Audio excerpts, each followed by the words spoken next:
Hello everybody, estou aqui em mais um Insidecast para realmente impactar e melhorar a sua vida, levar informação, sei lá, alguma coisa tem que acontecer de positivo na sua vida. Hoje, infelizmente, não tenho convidado aqui, né? Estarei conversando com você diretamente e a conversa de hoje tem uma temática que vai acontecer agora, muito em breve, amanhã, actually. Mas antes de entrar na temática, gostaria de agradecer, como de praxe, aos nossos patrocinadores. Primeiro, esse Coffee Mel, ou seja, cara, quer provar um café diferenciado? This is the way. Entendeu? É muito gostoso. Nossa, isso aqui tem uma nota de mel excelente. Obviamente que você pode escolher entre pó ou grãos, eu prefiro grãos. A gente vai ter um podcast sobre café ainda, mas sugiro muito, né, recomendo muito aí a Coffee Mel. E o outro é o MR Cópias, né? MR Cópias faz essa linda caneca, brinde para o final de ano. Então você que está procurando aí empresário executivo, né, empresas para fazer brindes para o final de ano, para entregar a clientes, colaboradores, conte com a MR Cópias para todo o Brasil, assim como o Coffee Mel. Então, sem mais delongas, lembrando que eu sou o Thiago Lopes, para quem não me conhece, sou o seu host aqui no Insidecast e quero dar as boas-vindas ao podcast que tem aí transformado algumas pessoas no nosso Brasilzão afora. E a temática de hoje é uma temática que normalmente é controversa, né? A gente vai falar um pouco sobre política hoje, mas é uma política específica, que agora, no dia 4 de novembro, as eleições americanas estarão acontecendo. E meu objetivo é passar praticamente por 3 pontos.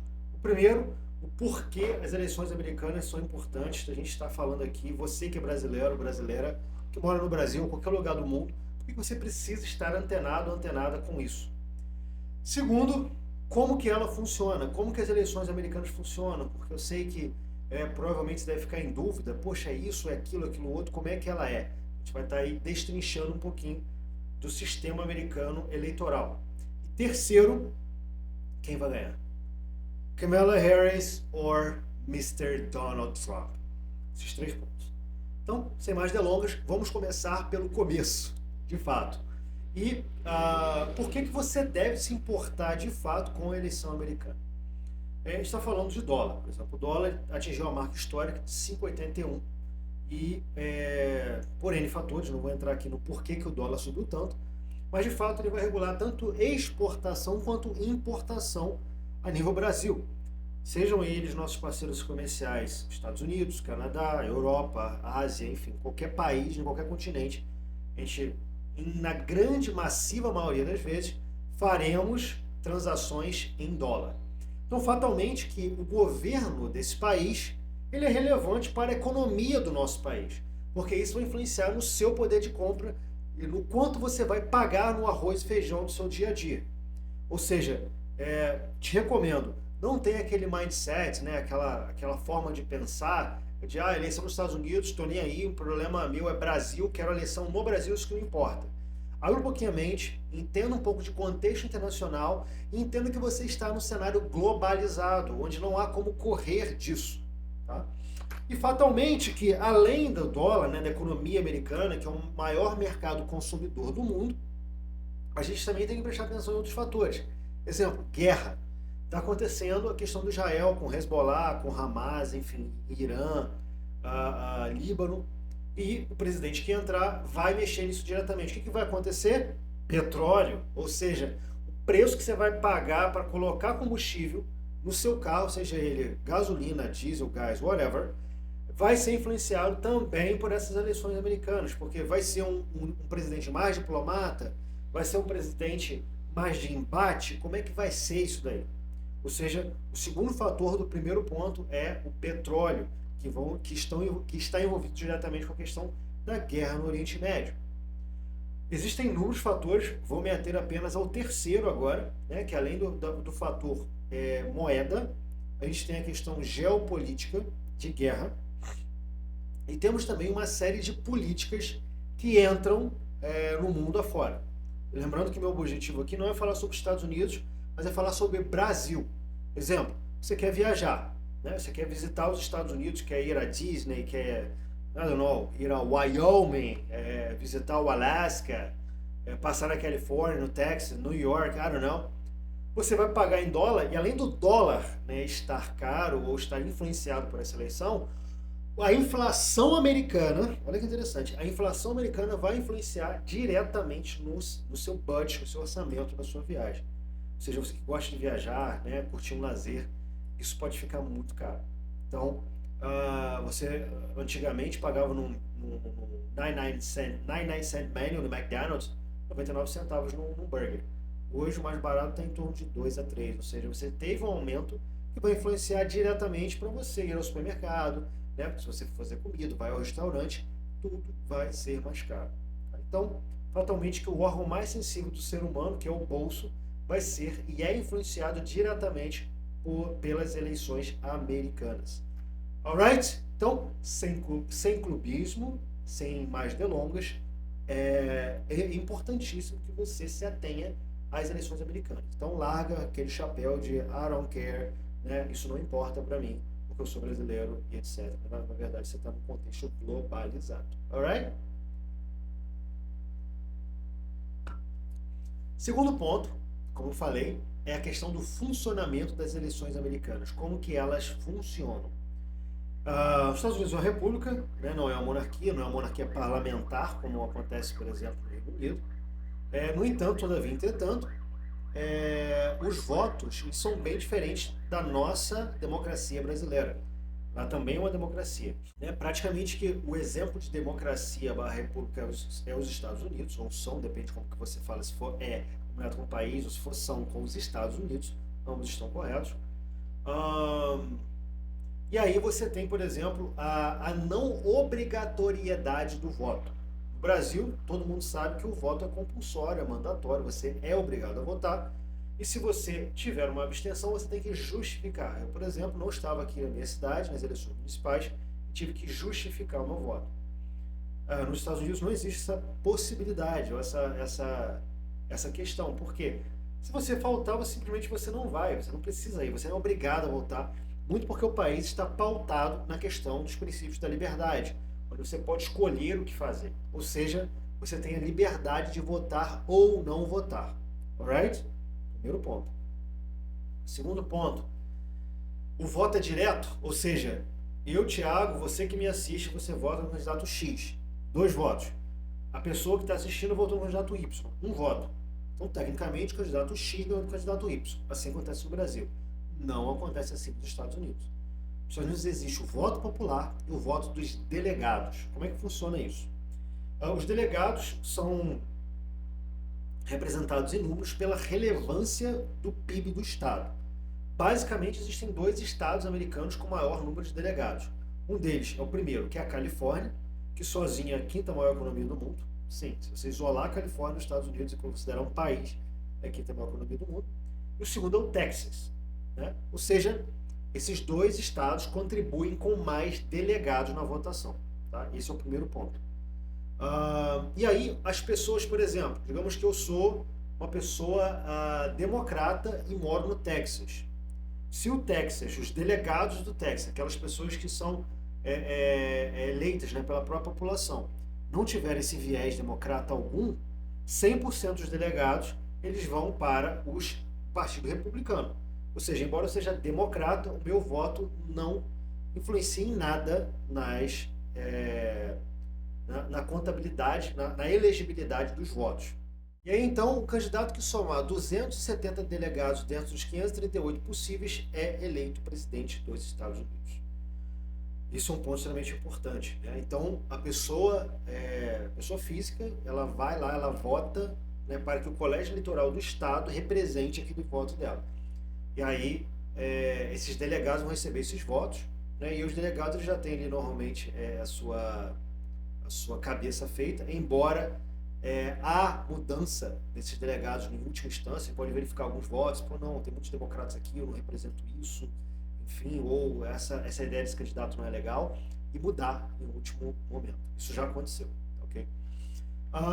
E aí, o que acontece? Dentro desses delegados, tem os estados que normalmente não mudam. Por exemplo, a Flórida ela já foi considerado um swing state, ou seja, um estado que muda a eleição, ora republicana, ora democrata, só que hoje a Flórida é considerado um estado republicano.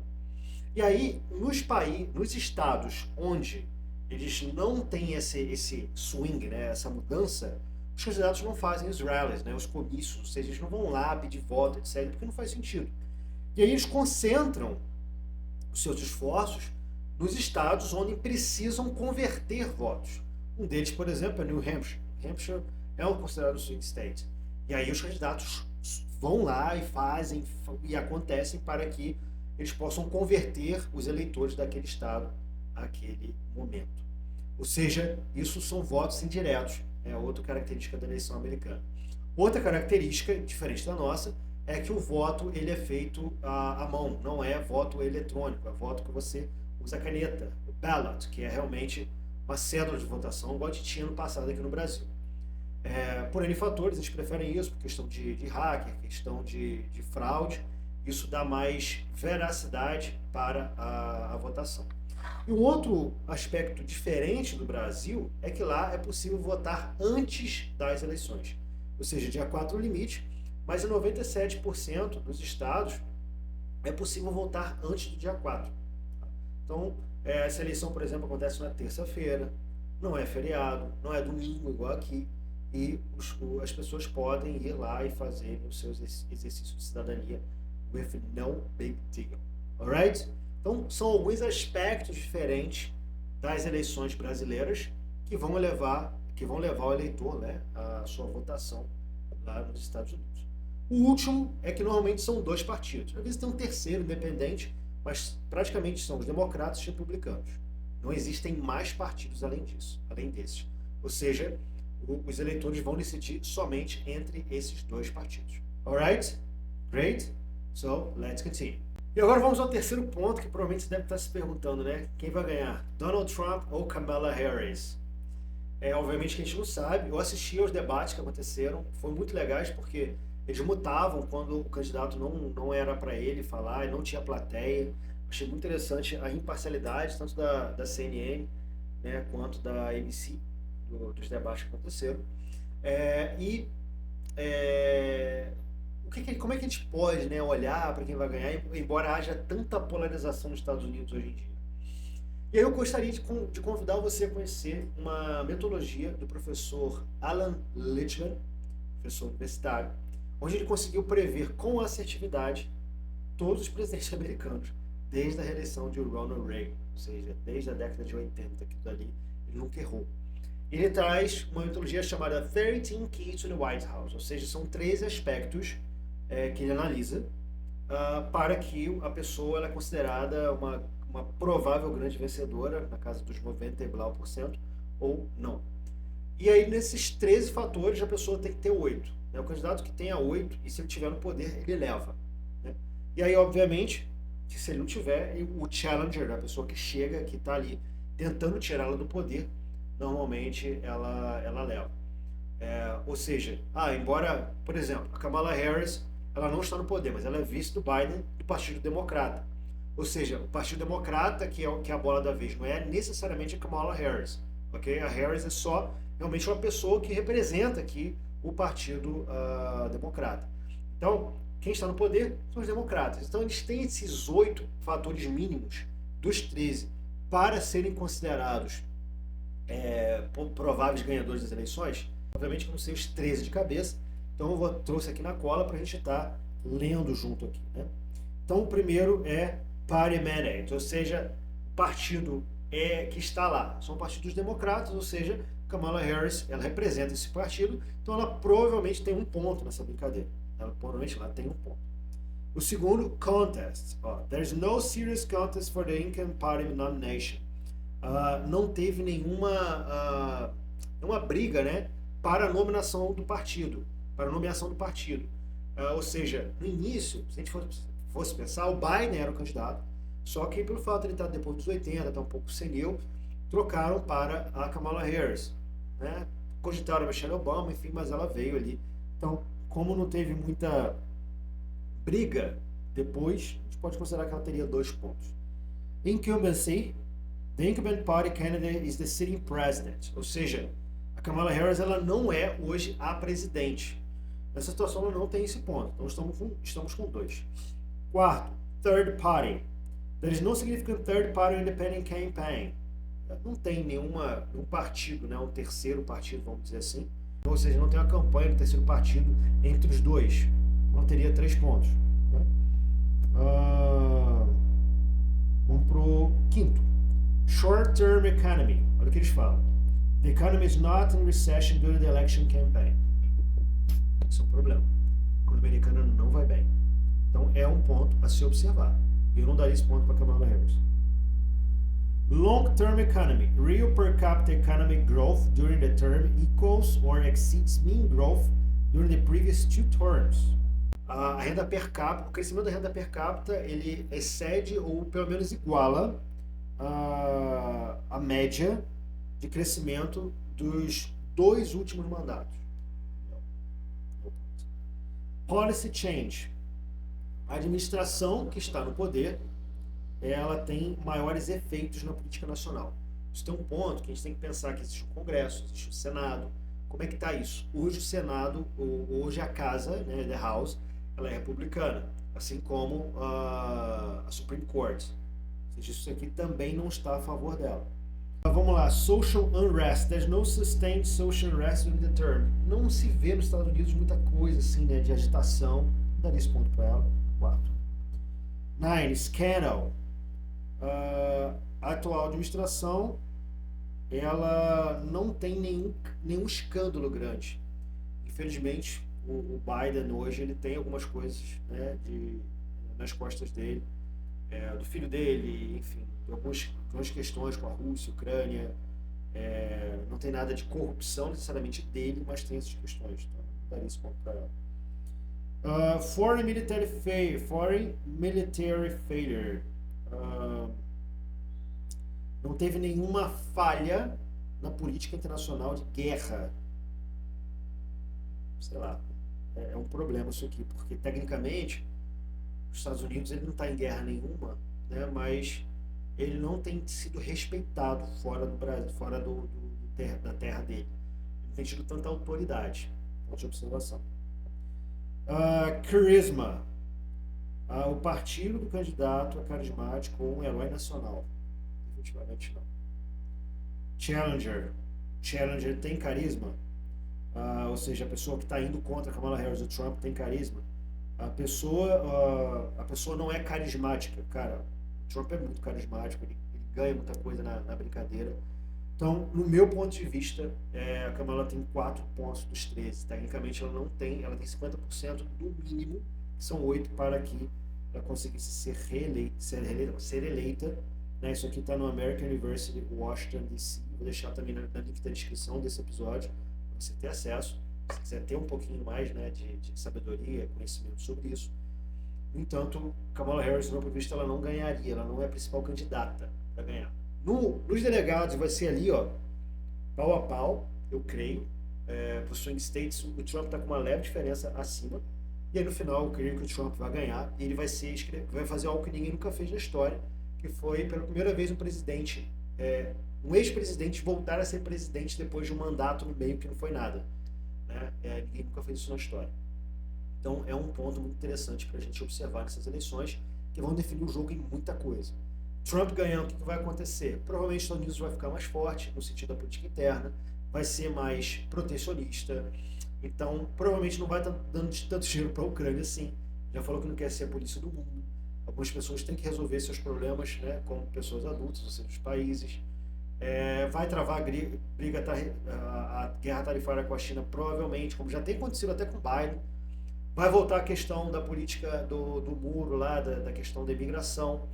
O Biden que criticou muito isso, né? Ele está sendo muito criticado na política dele agora, a política, porque está tendo muita imigração para os Estados Unidos e ele teve que elevar o sarrafo também, assim como o Trump já tinha feito.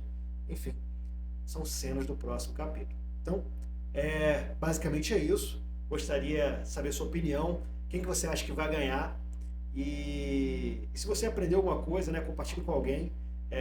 Estou aqui no InsideCast, se inscreva no nosso Spotify, no YouTube, e me siga aí, @thiago.lopes.insights. Terei a grande felicidade de entrar em contato com você, te responder sempre quando estiver acordado no meu Instagram.